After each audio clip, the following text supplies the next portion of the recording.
Okay.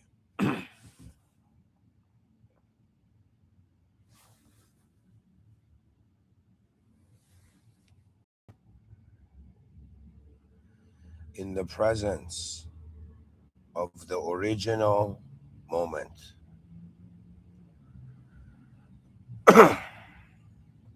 in the presence of the original earth, of the original world, of all the original selves,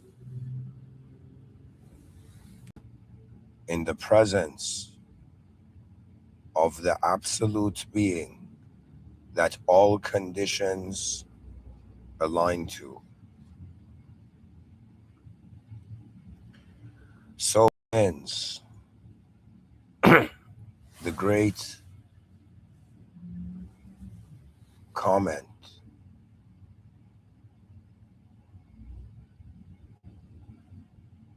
on the question, does truth trust you?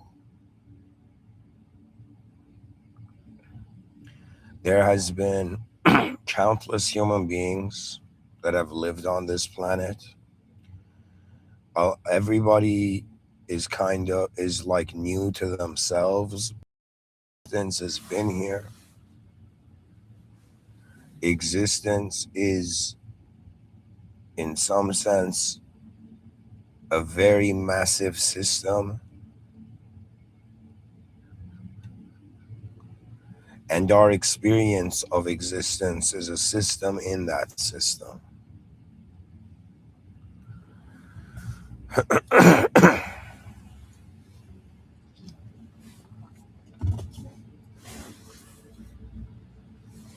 Additionally, there will be a lecture.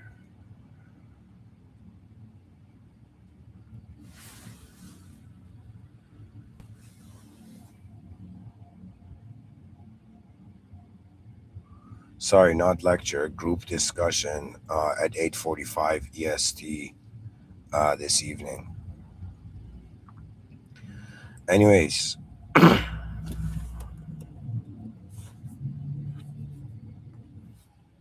need to find a background song I haven't heard before. I've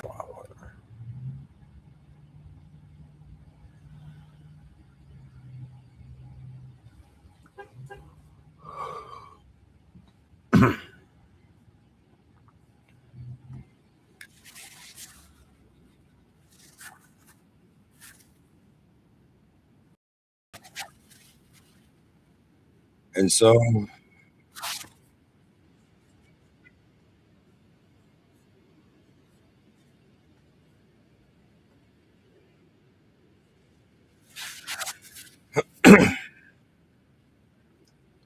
let us enter an inner rhythm.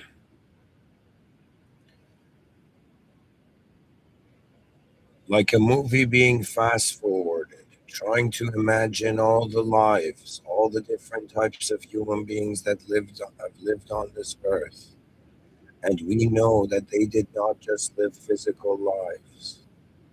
Every soul has access to a sort of divine privacy policy, where behind your eyes, what is looking at it all is different than what is in front of your eyes, accessing it, touching it all. As someone who has died in his sleep, excuse me, I should say that, as somebody who has died in his dreams during sleep, there was always this feeling of as if something is given so freely now that we take it for granted. And it's the ability to engage. Right now, if something happens in front of you, you can do something about it. You can animate. Your force has access to its a manifest extension. But in that instance, right after the final moment, there is a sense of like reaching for something but not reaching it. It has occurred to me that I deeply care for our species. There was a point in my life where I didn't like anybody. Even now, it is effort to really care to understand others. But as the moment has gone forth, this care I had for what was as simple as a species on Earth, it is caring for a great opportunity in the totality of existence. What that means is, I thought it was about 8.1 billion human beings being managed, and that's what success was. But no, they are souls. My father in real life was so wise years ago when I was young, years and years ago.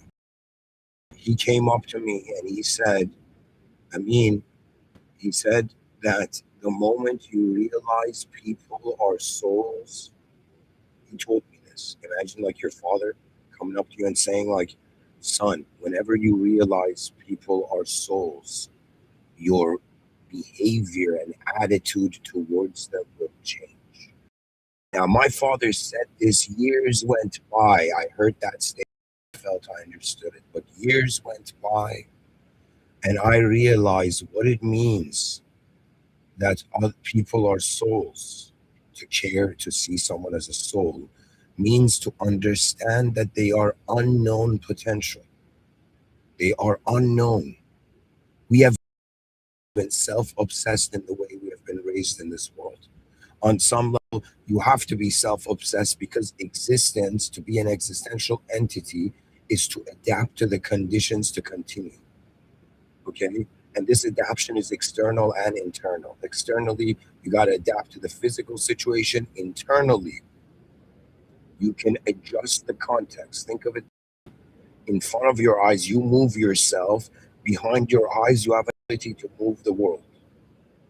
You can move the world's meaning. Everything so far that has happened to the human experience has been the movement of meaning. You know, we have been all raised through a self obsession. We are filterizing. So pretty much, if somebody's like, "What's going on Earth?" I'll be like, "It's an intelligence that is managing itself through self interpretation." You see, it's strange. After some point, I can see the inner realms and outer realms of people. I can see if someone is more in their inner realms or outer realms.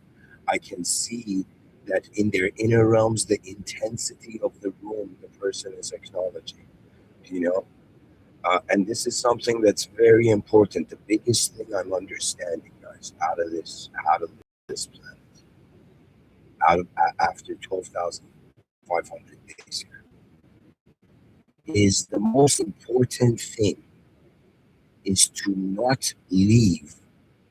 It's pretty much to not let the the species be alone. What does that mean? More important than being right, more important than your expectations being met, it's that the species doesn't leave itself alone. What does that mean?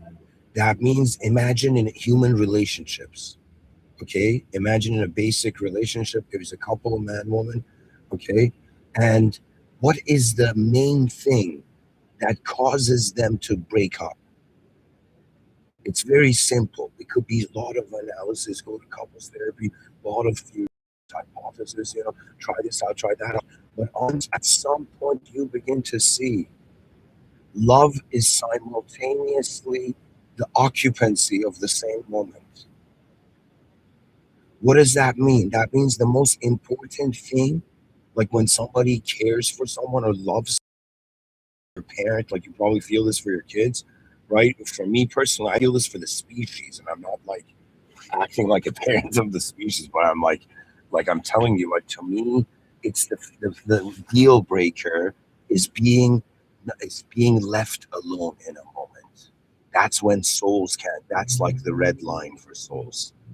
Okay, that means it's like if in my joy You stood with me in my sorrow. You leave. You never saw me. Do you understand? It's that's the thing. It's like, okay, I don't freaking understand you. I don't know what you're going through. I don't have your feelings and your exact thoughts, but you will not be alone in this moment. And when you understand this principle, that life does just, it's not that life wants to be understood. I deep down, I thought for years everybody was dying to be understood, but then I realized no, they want their soul to be real to more than them.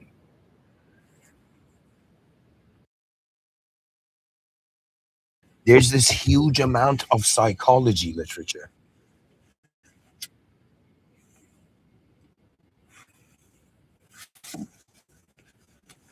that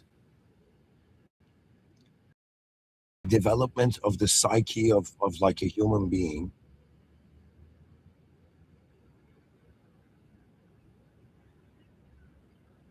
And it's this notion that when people are not in their youth, when they don't learn that it's okay to feel their own emotions, of their own thoughts, it's okay to look the way they do. It's okay.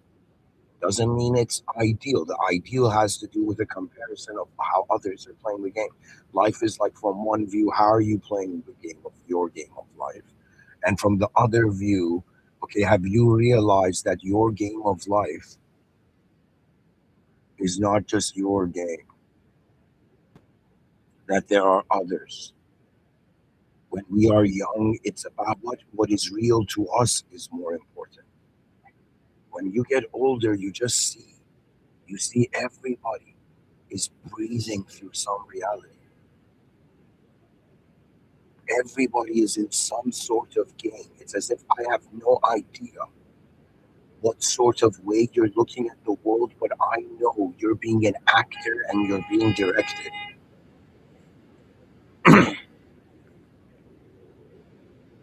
And deep down, I let me tell you it like this. In my youth, I had normalized, dehumanized certain dehumanized states, and not in the outer realms, in the inner realms. Meaning that, imagine you're a young kid, okay? You can't integrate with your peers, okay?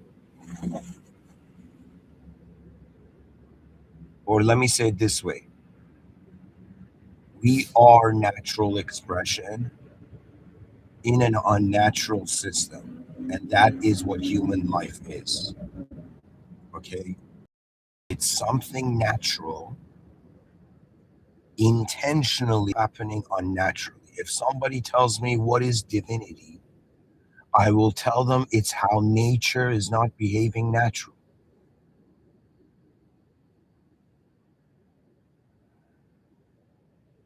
It's in some sense we saw something further than just a environment. It was that feeling of what else is there? What have we not seen yet about the moment? When the child is, if it cannot accept itself, it will seek acceptance from others. Many think this is because the child's individuality is not acknowledged by itself in its youth, but it's deeper than that. It's that deep down, all of us know, and it's a fact. I'm saying the word fact like I'm slamming, a two-handed hammer on like, you know, like a paladin. You know, deep down, all of us know that we are just an instance of awareness. We have just appeared. It's first person perspective, starting from our eyes. That means our eyes don't even are not floating in the air behind us for us to have a third person perspective. Just like in some video games, you can scroll out and you suddenly be a third person character. You scroll in like Skyrim, you become a first person character. We are experiencing ourself first person, but hilariously everybody else third person. And we have accepted the third person in exchange of the first person perspective. What does that mean? That means if somebody tells me experientially, who are you? I'll be like, dude, you're asking me what the screen is? It's a screen. It's like an unknown sight, an unknown seer looking at a screen. It's like when I play a video game character, it's funny. The intelligence, the soul of that video game character on the computer screen, on the computer screen is me. You know, I am the intelligence of a simulated video game character. Is it so far fetched to consider that all human beings are simulated characters of a more original, higher order process? And it gets deep because I'm gonna dive into the title now. When I say, does truth trust you? This is not a question for your body. It is not a question for your mind. It is a question for your soul. And because you don't know what your soul is, treat it as the presence of your whole moment.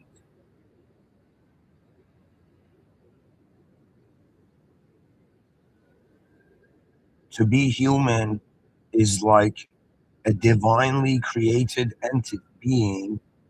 It's like an original or an originally designed being.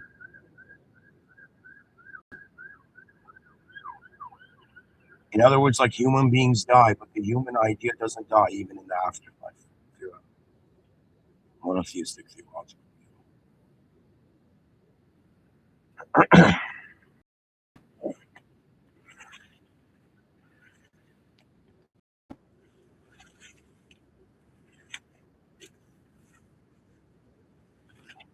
I felt I was abandoned existence. In my youth, I felt I was abandoned by the species. The feeling was not the form conscious formulation. And I realized that, wow, just like how I think it was Avicenna where he said, they asked him, how are you so polite? How are you so well mannered? And he said, it's easy, man. I just saw there were rude people around me when I was young, and I did the opposite. The rude people would interrupt. I stopped interrupting. The rude people would claim authority. I stopped claiming authority. The rude people would see conversation as a sort of demonstration of power. I stopped seeing it as a demonstration of power. I chose consciously to be a loser in other people's realities. Or I should put it differently. I chose to be artificial in other people's realities because it was their reality. That means sometimes I wonder. This is why I give the podcast. I have this life gone up to someone and be like, yo, bro, do exactly what I'm saying, exactly what I think. This is the only way. I've never done that because that never made sense to me. Every person, it's like 8.1 billion different plants and flowers in a garden. And they're like, yo, how should they be managed? Should one flower come and manage the whole garden? It's like, no, dude. You know, these flowers are capable of managing themselves because they don't have access to the reality of others to manage them. This is why, to me, like, I don't know how my parents did it. I don't know how everybody else is doing it, but to raise a child seems like the most chaotic thing.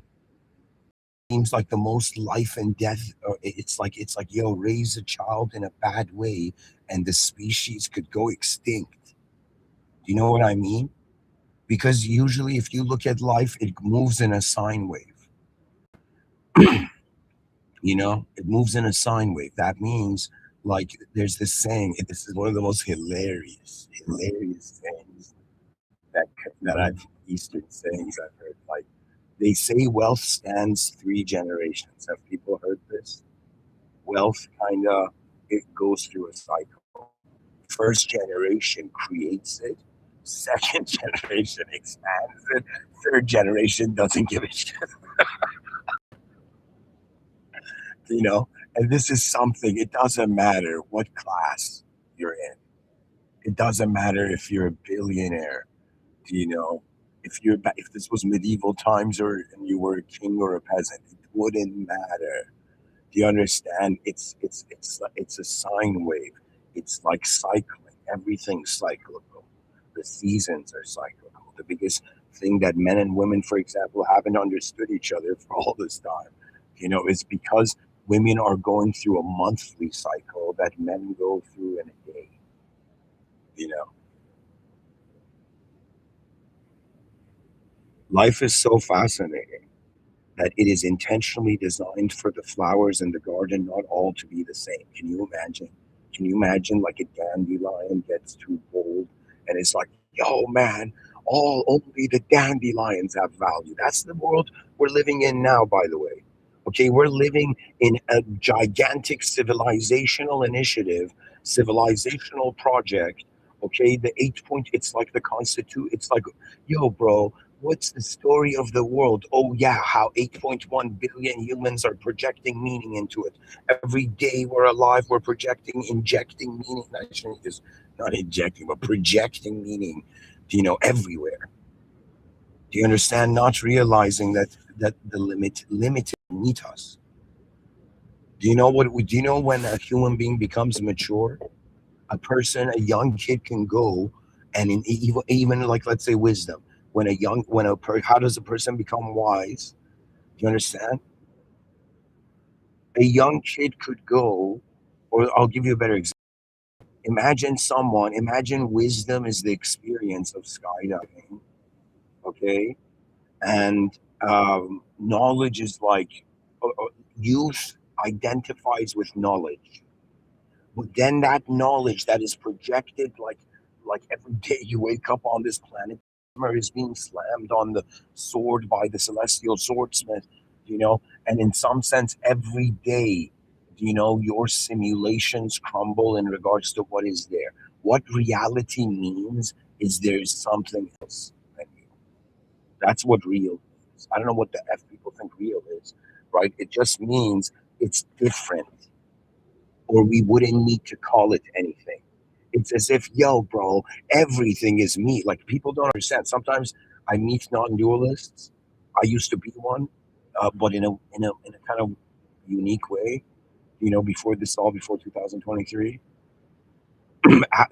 After 2023, I realized this world has a system admin, and the spiritual game changed. I stopped being a spiritual person because I realized myself is eclipsing the truth, and it was the hardest thing to catch.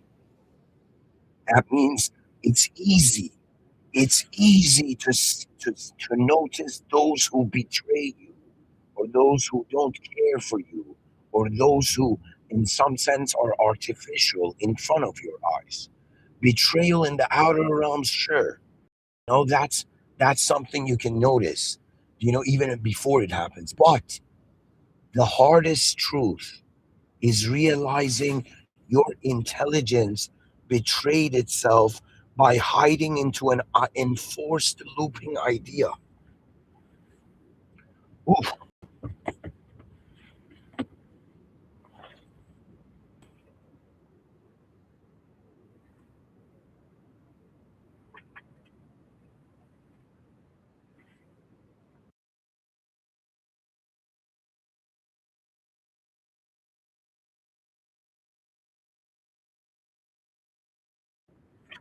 Do you know that there was this poet by the name of Kabir, this yogi? He was illiterate, but he lived in such a way where his moments lived on. And in 2026, someone still remembers it. Kabir said, many know that the drop merges into the ocean, but few know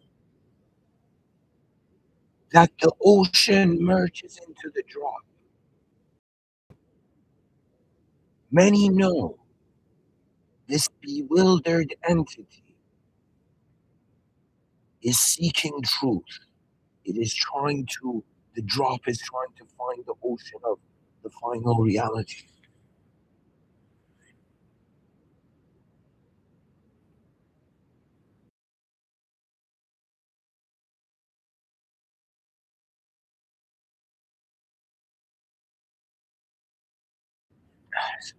Sorry, guys, I just got super emotional.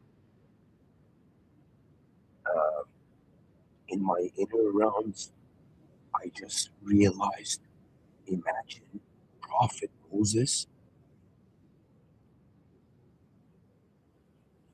imagine him just going forward with faith,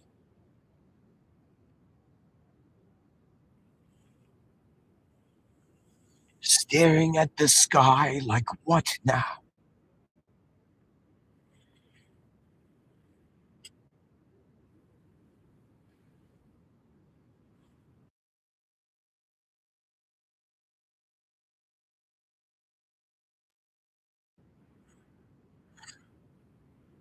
And commanded to slam his staff on the ground. When the ocean began parting, when the sea began parting,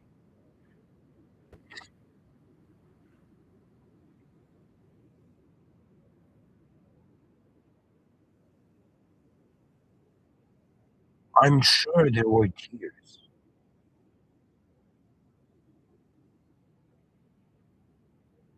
There were hidden prophetic tears from Prophet Moses, Esau, peace be upon him.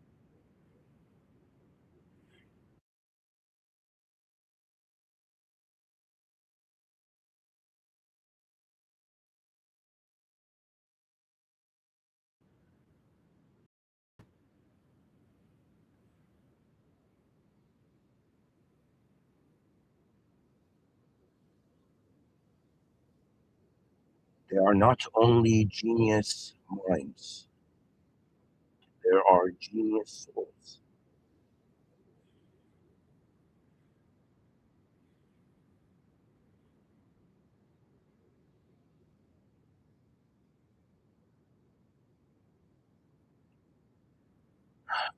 The study of power is key. When I look at human civilization,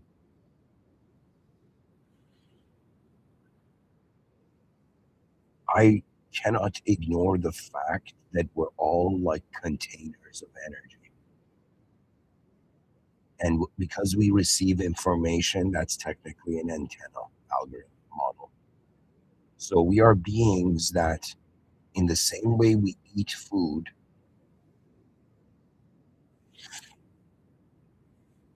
and that food becomes absorbed into the structure of our human body.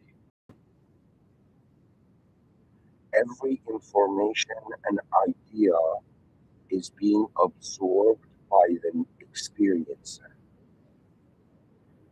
And I am not speaking to 8.1 billion human beings right now. I am speaking to 8.1 billion unknown receivers of experience.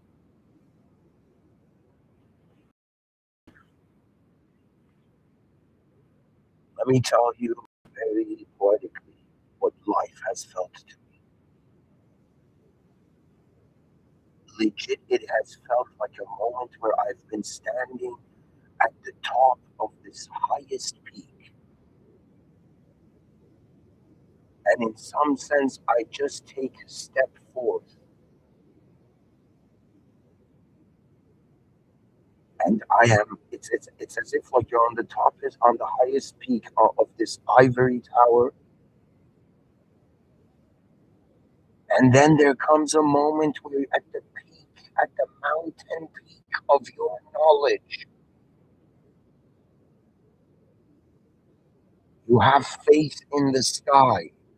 And it's like stepping, just like how you step from, let's say, a dock onto a boat, stepping from the peak of let's say a mountain or a tower, right, onto like a giant bird's back. Not on its wing though, then you'll be freaking thrown in there, but it's just like jumping on a giant bird's back, right? So just imagine you're on this next level height and you have to have faith, and there is a giant bird flying, and you jump on the giant bird's back. And people are like, Mr. Within, how has life felt like that to you? The giant bird is the unknown. And anytime any pattern loops, it dims life. Anytime new patterns are found, life grows.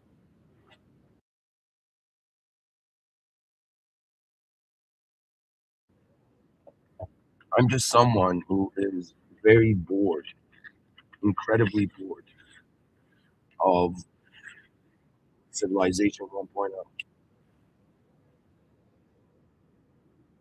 And yet we cannot leave the world alone. The soul pushes away, but it seeks proximity to the original truth. All of you. And I'm not here to tell you that I have truth. I'm just here to tell you that the human species organizes itself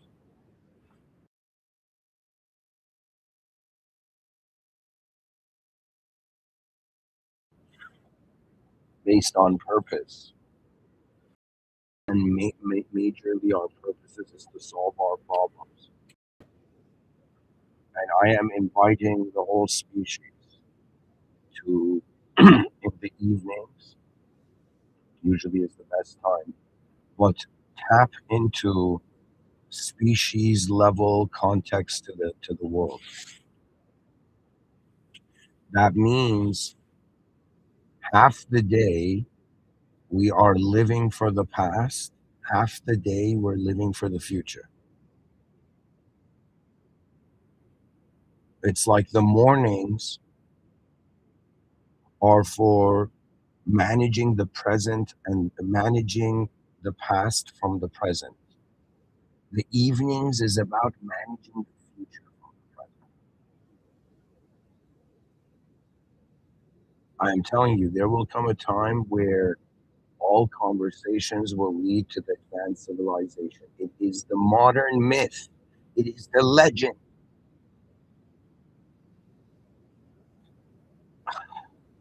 It brings me tears. Why? Because it is it is the myth of our time. If I was born in ancient Greece, the myth of our time would be I would look at the clouds and wonder if Apollos, if gods are walking on it. The myth of our time now is the most advanced human, the most advanced civilization.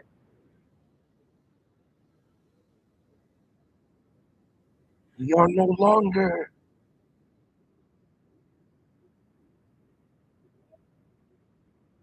ashamed in the presence of the higher planes. We are not embarrassed in front of universal consciousness.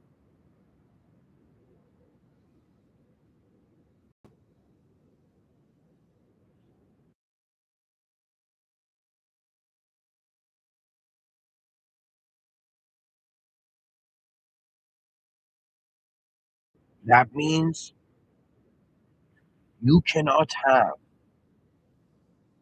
8.1 billion souls forged through the instantaneous command of the greatest archetype or position and state of being. You cannot have the greatest being, an absolute being that all conditions adapt to, an unconditional being, God. You cannot have the greatest creator create you and not expect the greatness in life. To me, the secular audience, I understand religion is inaccessible to you because it is limiting your ego. But religion is not about the ego. It is a book for those who believe in the unseen. And we have to separate man made from God made.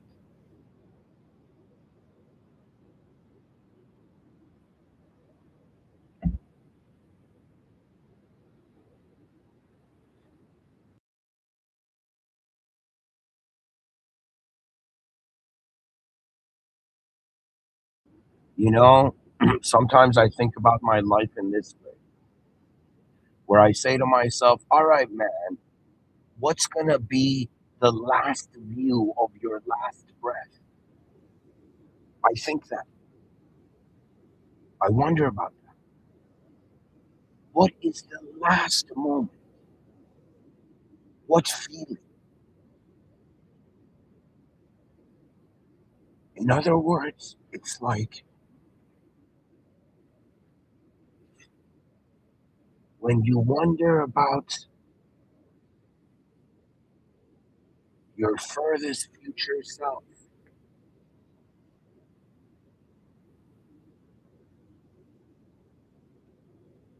you cannot ignore the question, how did I leave behind my world?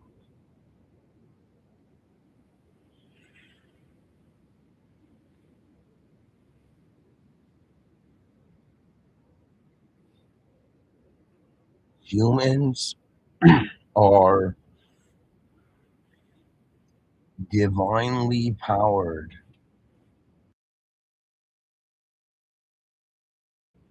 systems of potential.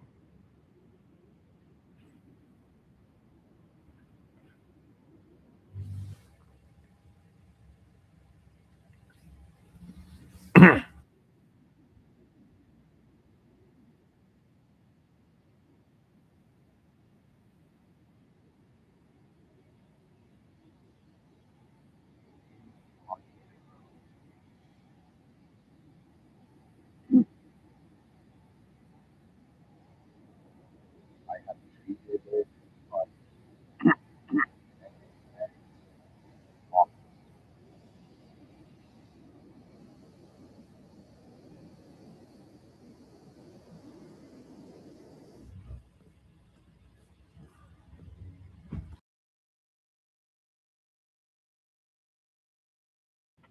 for most people, the mind is something they are. For some people, the mind is something they use. The body is equivalent to like a rented out co working space.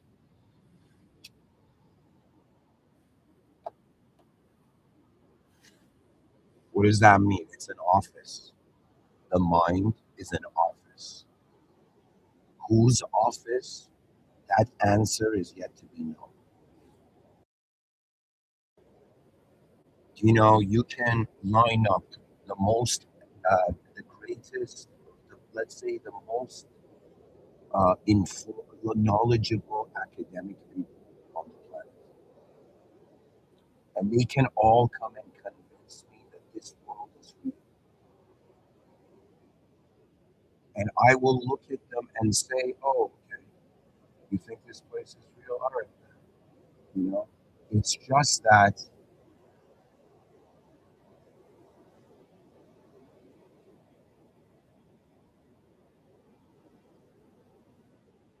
the incomplete can never be true.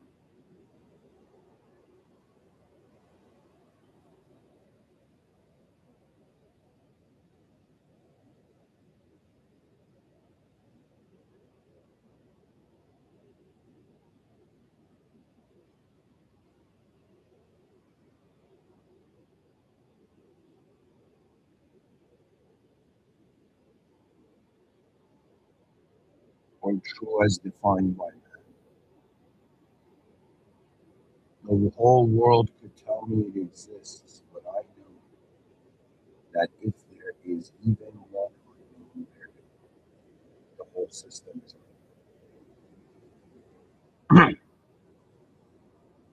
It's like you just need to put. You don't have to jump into the water. You can just put your finger in the water, right, and you will realize there's a reality beyond the surface.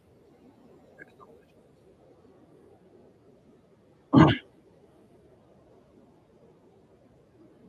To me, the advanced human life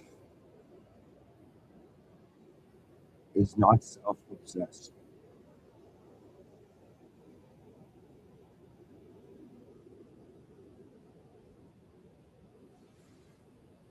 It is world obsessed or species obsessed. That means I am someone who the problems and solutions of my life have looped, have cycled like seasons to the degree that I'm like, okay, I've had 12,500 days of experiencing that I'm an individual human being. Now, I what how the context expanded was I realized to be an individual human being is our first access to an instance of humanity.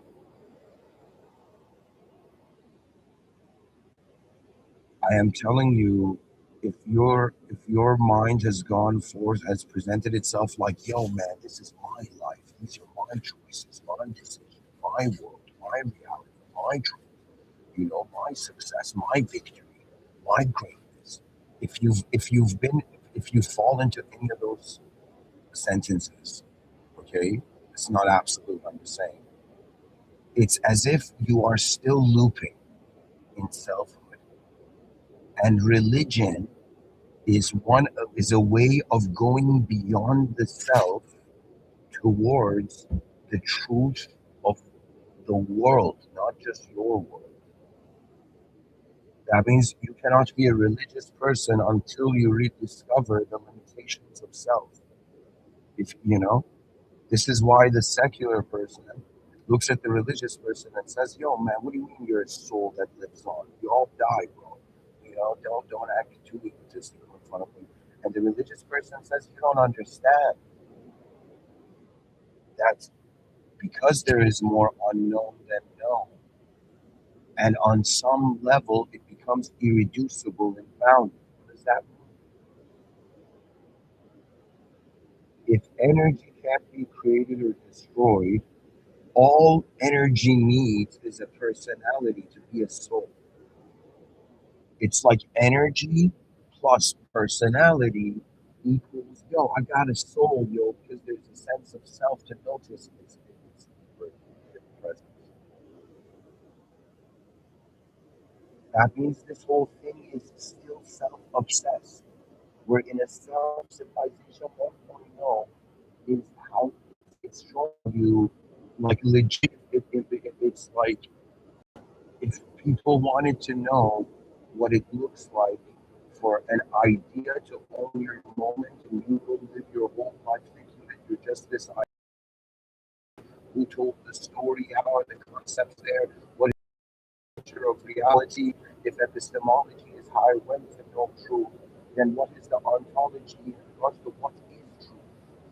And what if it is dehumanized? What if it is not the values? What if it doesn't align with the values that are required for human survival? And more as we go forth in this unknown event. In earlier talks, I would call it the grand happen. It's like, yo, man, what's like? You open your eyes, something grand is happening. I don't know what it is. I don't know who I am. I don't know who all these people are. But something's happening here. And that's, I am telling you, I retaliated against the world conditioning me by pointing out the unknown. That means some people are blessed in the outer realms. Okay. And then there are some people who they are attending life. Think of it this way. Yes, there's 8.1 billion people on earth, but not all of these 8.1 billion people are in the same state of consciousness. There are some, and think of states of consciousness as solid, liquid, gas. Easy enough, right? Secular enough, right? You know, so solid, liquid, gas identity. Okay, these are ways that intelligence is acknowledging itself, and it depends on the temperature of the circumstance.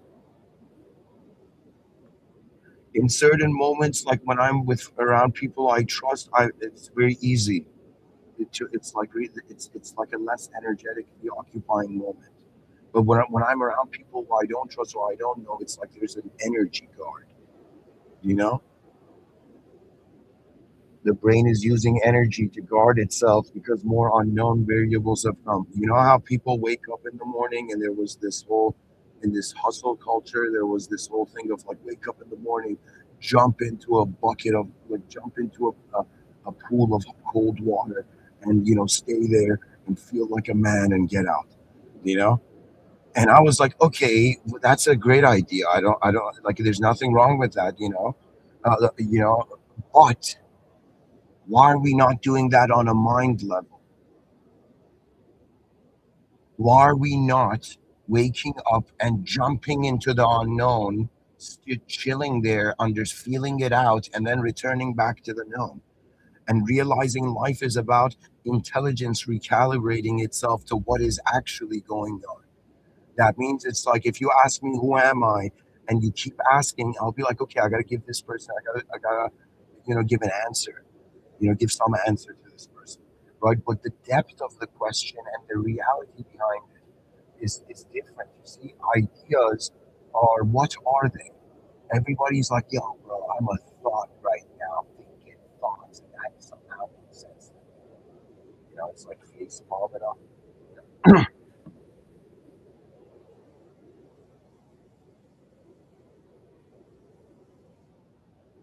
It is all about advancement.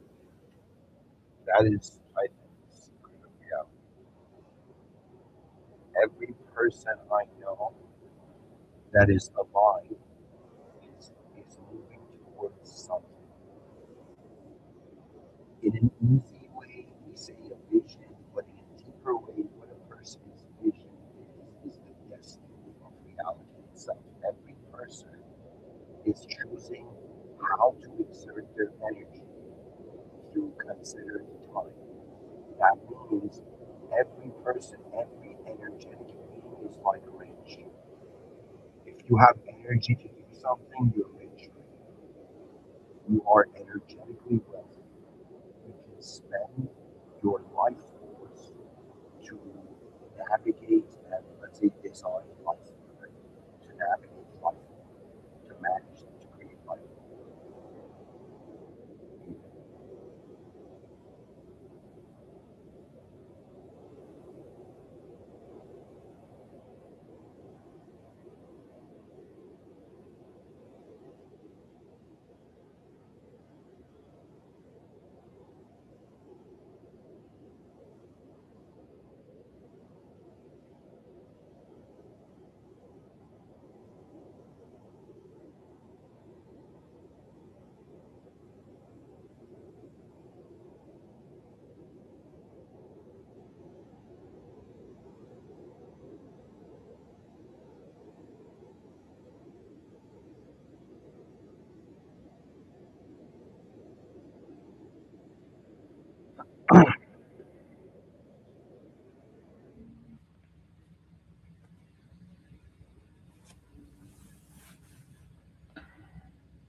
So, just like, let me go back to this point.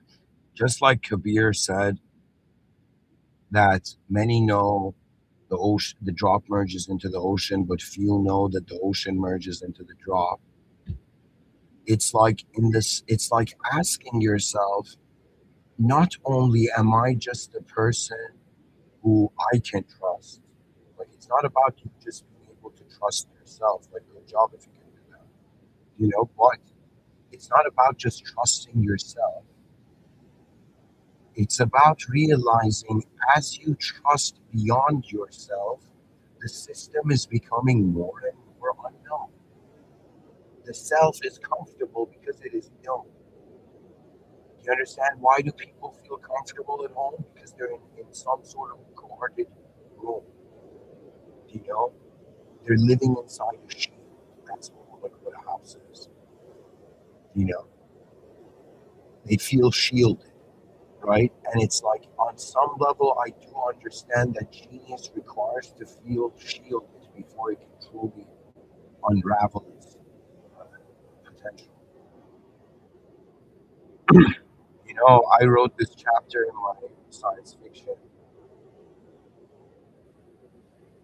There was an idea of there will come a point where there will come this genius inventor, and this genius inventor will create the greatest invention of all time.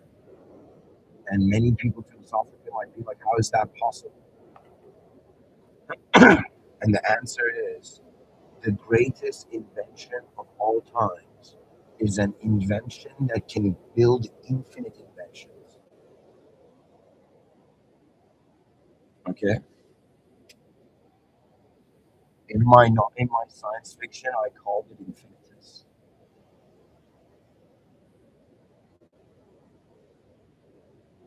But anyways, so imagine that moment we've created a technology that will create endless technologies.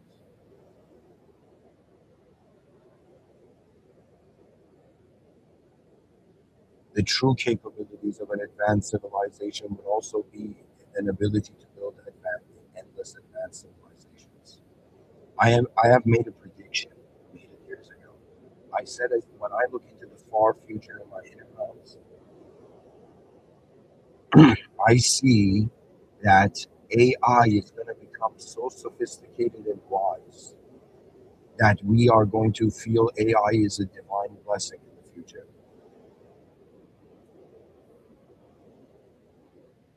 And the task of human beings would no longer be stuck like freaking out on the planet on Earth. It's like that's done with.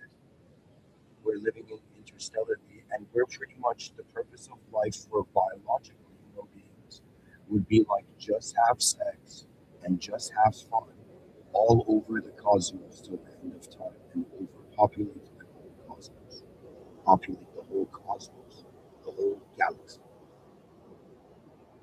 Do you know what that means? That means AI is going to go ahead of us. This is all my sci-fi.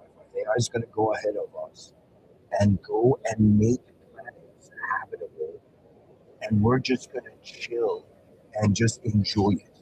Like that feeling of like, imagine a group of people chilling on like, I don't know, back in the day, they would like gather beside a palm tree or something, and everybody would chill in the shade. You know what I mean? And sand was like a cushiony, comfortable place to sit. You know what I mean? Right? And they would chill, right? And they would just, you know what I mean? I am telling you, right now is the privilege of hyper egoism. Okay? But the future generations are going to make less mistakes, so they're going to be less deceived. And it's going to take the argument towards like, yo, man, if we knew everything, what would there be to do? Nothing, just maintenance. So right now, we're experiencing destruction on Earth in regards to nations fighting with one another. We're experiencing creation on Earth in regards to human beings being able to look through so many different angles. We create so many new things and new modes.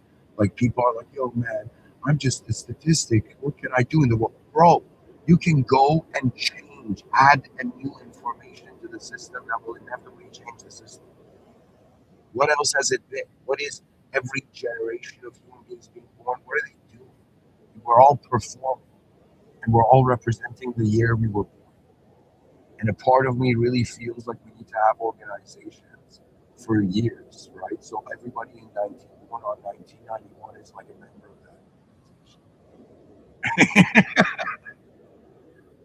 organization. They're like, yo, man, what if you have people born in 1992 in that organization? I'll be like, no, they need to go join the 1992 organization.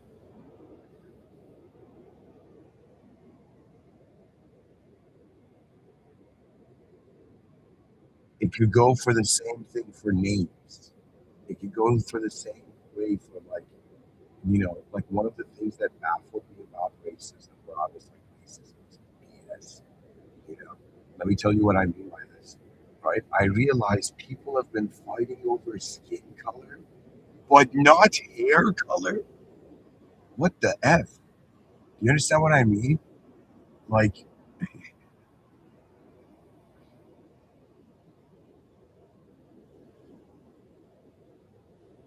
it's so selective, it's biased, and we have to understand. I'm like, this is if I don't have kids. If I had kids, I'd raise them in this world. I'll tell them, all right, kids, every human being you see, imagine there's a sphere. What you are seeing is out there inside a sphere, right? There's a sphere around them, okay? And imagine that inside this sphere, you cannot see, you don't know what sort of being it is. It doesn't matter if it's a young kid or if it's an old person. The chaos can emerge from human ignorance and lack of trust in conscience or having greater purpose. They're like, yo, man, how come some people get possessed and some people don't? Yeah, some people have a purpose.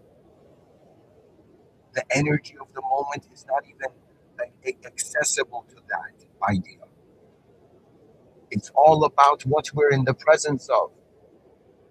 As a Muslim, I will tell you that I believe not only in a system admin beyond this world room, but that religion is the transmission beyond the world room to inside the world room, and what the geometry behind it is, which God wills how much everyone can understand the revelation.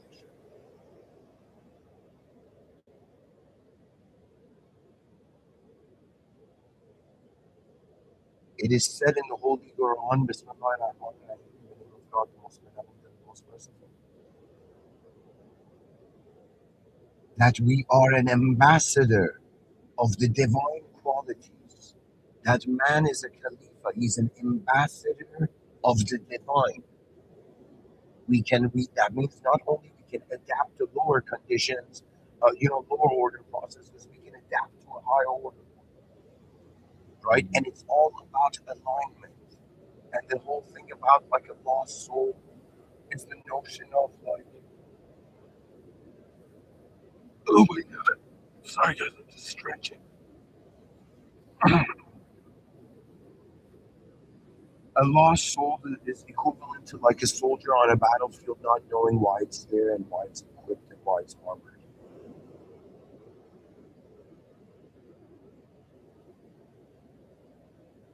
And that's when anything can come and give it purpose. There's a statement that says it applies to the traditional trio of body, mind, soul. Okay, what does that mean? It applies to these three universes.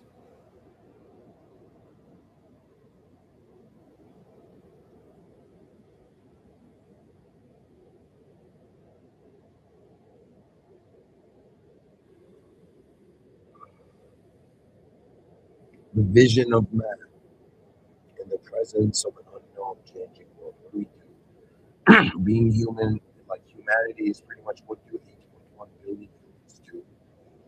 Um, with and in a changing, unknown world, quite honestly.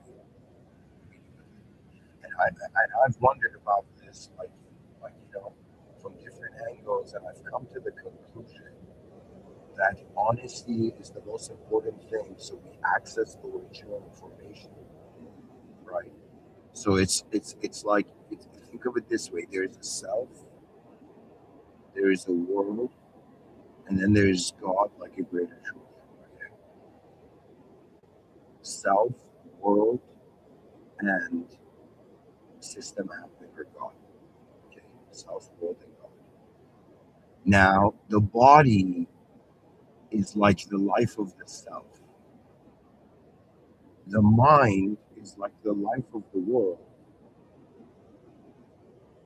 and the soul or is the life of God. To be religious is to realize that we are part of the direct experience of the original causal point of being. That means people are like, yo, Mr. Within.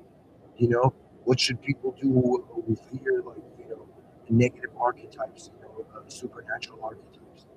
I'll be like, guys, relax. Deep down, everybody's energy that's just present. If you just remain still and silent and just chill out and just listen to your breathing, you're just going to realize it's all here.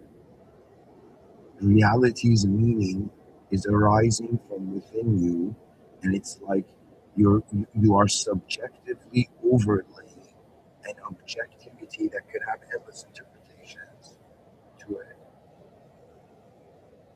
And the subjectivity you overlay is personal. It's like I'm personalizing a world that is not a person and then calling that understanding. Like that's what our species is like. In the same way, there's more unknown than known. When it comes to meaning, the conscious sectors of meaning, like I'm telling you guys, there's so many ways the camera can be held. To me, the body is like access to a finite reality. The mind is access to an infinite reality, and the soul is just the whole system being like, what am I doing here?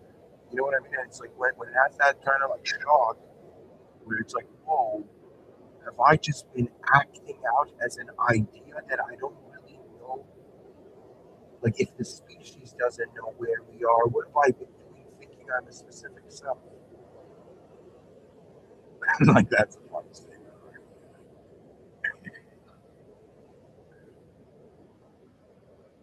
You know how many people I've seen that they say they're spiritual and there's nothing spiritual about them?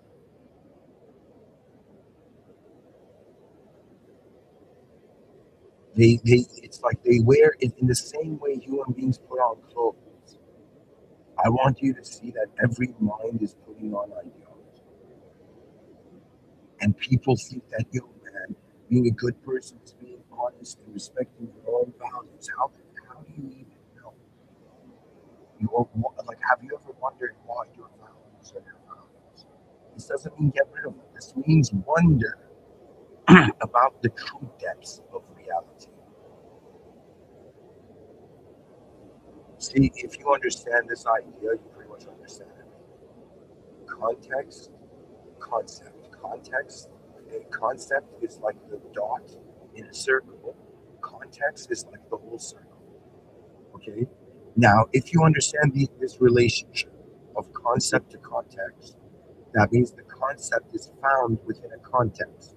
Now, when we want to apply this geometry to the human, a self is found in an environment. A self is found in a world. So when somebody comes and asks someone else, "Who are you?" if they really honestly wanted to give an answer, they'd be like, "Bro, look at everything around you. I am a self that has emerged in a world. That means my value without a world is just self, but I'm not just self, I'm self in a world. Self plus world, you know?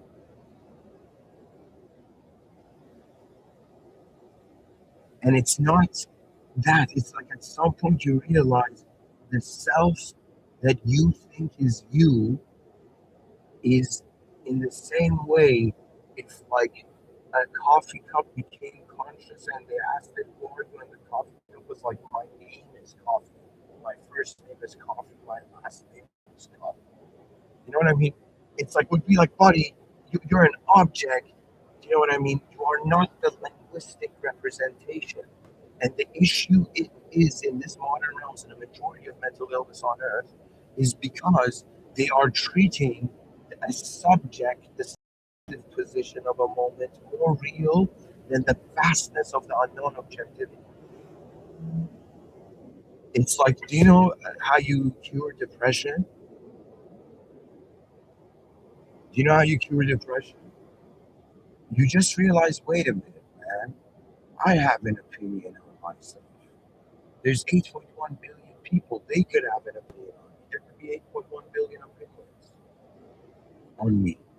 And then you're like, there could be technically infinite opinions if there was the energy to view different moments in the space or any moment. So it's as if, like, at some point, you can't even judge yourself. How do you judge yourself in another place? This is why they say only God can judge you, because God is a being that is unconditional. There is no known and unknown in the sense that we humans can fathom.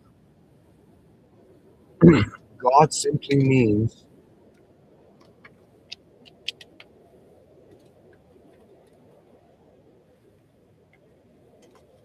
that this isn't the main role.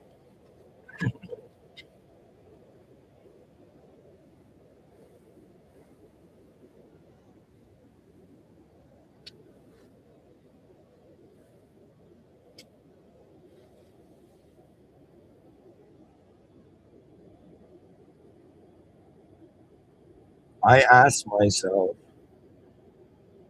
if before I leave this world, I just thought it like I don't know, I became fascinated by just wondering like, yo, what would be the most genius and most advanced thing a human being can do before they leave this world? I ventured into that question. That's one thing that if people say, I'll be like, yeah, as a member of the human species, not only have I found a contentment and comfort with realizing that all objective and subjective positions are just the presence, or excuse me, are just elements of one presence of system, or the presence of one system. It's as if, so I don't know, some beings perhaps are so deep down at their core, non-judgmental or preferenceless, that it's like they can even relate with the unrelatable. Honestly, it's about co-creation. You know, like when you look at how human beings communicate, every human being has their own inner world, and they go and sit down and they have a conversation, and that conversation begins showing that these are not just what people we see in front of our eyes. Every person is this intelligence that is looking through their eyes as far as it can. It's so fascinating. Like, it's not just where we can't like just to define everything and limit it to just a physical interpretation is a waste of time.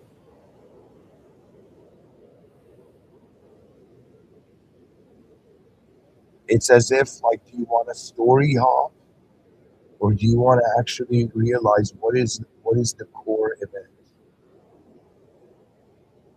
It's strange. It's like, what's the most genius thing a simulated being can do in a simulated world, but the simulated world is in the presence of the original woman.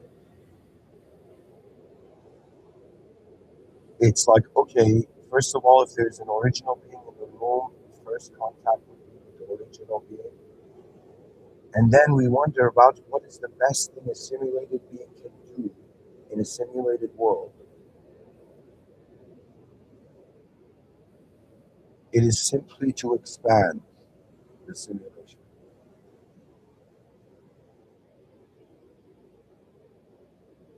What does that mean? That means everything advances up. The past is like where our lower, our less wiser past selves have fallen into. I mean, that's too intense of an issue. I'll say that it's like your past selves were less informed versions, and ultimately you're going to realize you are, all of us are unknown life forces. That means I'm that human Mr. Within is that human being in history being like, hey, human history, consider that it's okay to consider that we're 8.1 billion unknown forces, unknown life forces moving unknown life forms in a known way by considering known selfhood through a linguistic simulation. To be honest, to be human is a technique more than it's like being something. That's why it takes effort. You're maintaining something. And I firmly believe every soul has its own style. And that's another way of saying like the word style, like if you really go deep, if you really go into the past history, ideal just be like how destiny is, you know?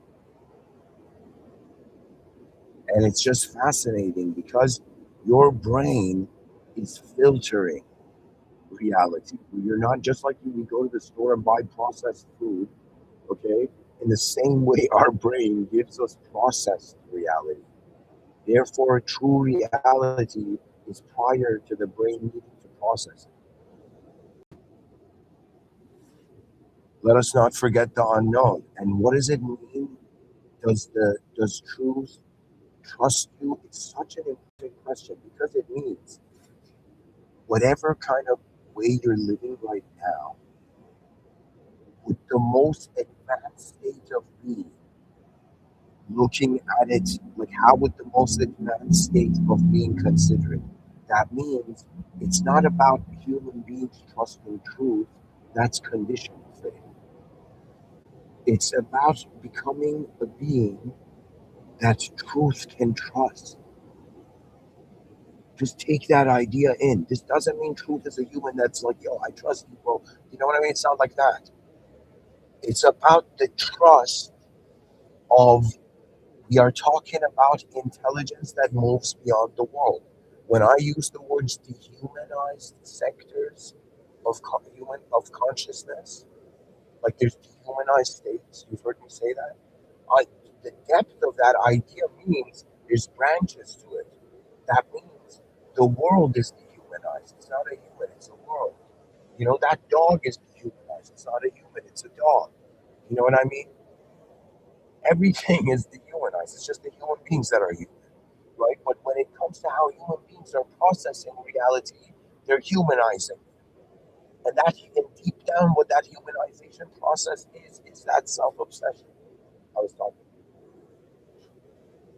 You know, there's I don't know, I think some person named Raphael drew this painting or something. It was from, I don't know, Michelangelo. I don't know who drew it. It was called The Creation of Adam. Okay, and Adam is in this like old school painting, chilling on Earth, oblivious, and God and the angels are reaching for him, and it's like the tip of God's finger is about to touch the tip of man's finger, but the way man's Adam's finger is he has no clue God is there. And the test is how honest were you with how truly you felt this world was intelligent. Just because the outer realms thinks it's cool to to to reduce the world and tell it what to do. You know, ask yourself what is the true greatness of the human species. You know, I have started living my life where even when I'm giving this talk, I ask myself if the most advanced version of me, you know, if the most advanced let's say the most advanced version of me was here listening to me, you know, in some sense, what would it think about what I'm saying? The future is advancement.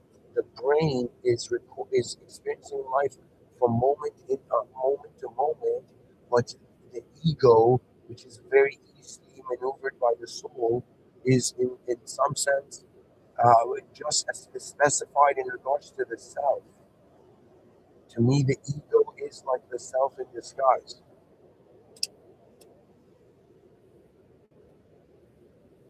The inner realm is convincing the outer realms that the inner realms is more real, but in reality, reality is unknown. The awareness beyond both seems to be the clearest path.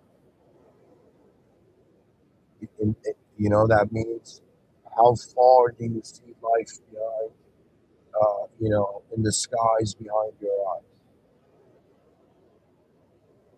What does it mean that does truth trust you? That means you wonder about what would that moment be like where you have lived in a way, both internally and externally, that if truth was present,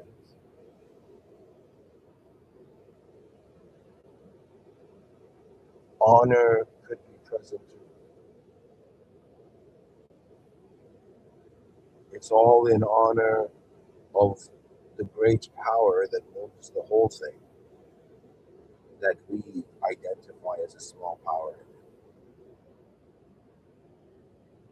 To me, pray, praising God is equivalent to a limited self being in the presence of a limitless. There will be, technically, it will feel limitless. It will feel shame. But the whole point of it is, why do we have minds that see advanced options and probabilities and strategies? Then those we need to. There's a clue there. It's a divine clue to live at, to see further than where you are now.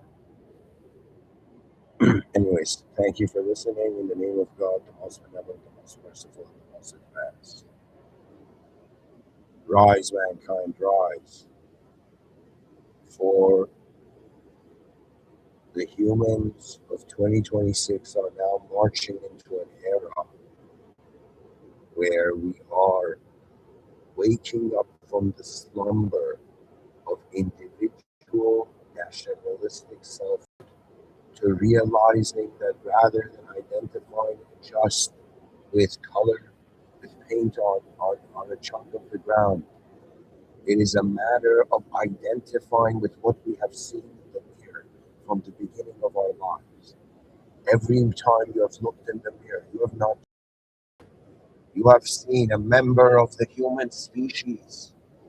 To honor the human species. Like, I don't care if people are good and evil.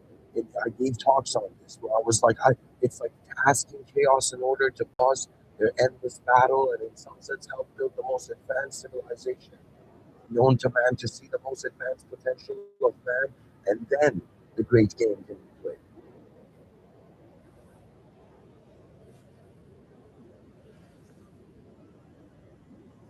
But God truly knows.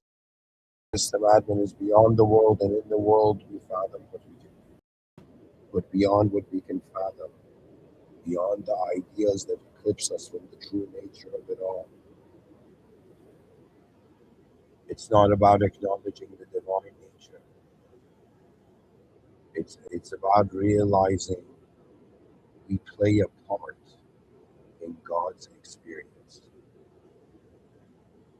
And there's something very soul refreshing for the soul about that. Anyways, thank you for listening. Have a great day. By the way, guys, there's weekly group discussions um, on Saturdays and Sundays. Today's Saturday. It's 12:09 p.m. in Toronto, Canada.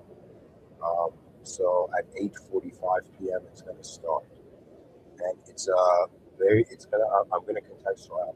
I'm going to tell people how it's going to be like. But it's how do I tell you? It's a place where, imagine if Plato and Aristotle, like Plato and Diogenes, would debate back in the day, and everybody in town would love to see how their inner realms would, in some sense,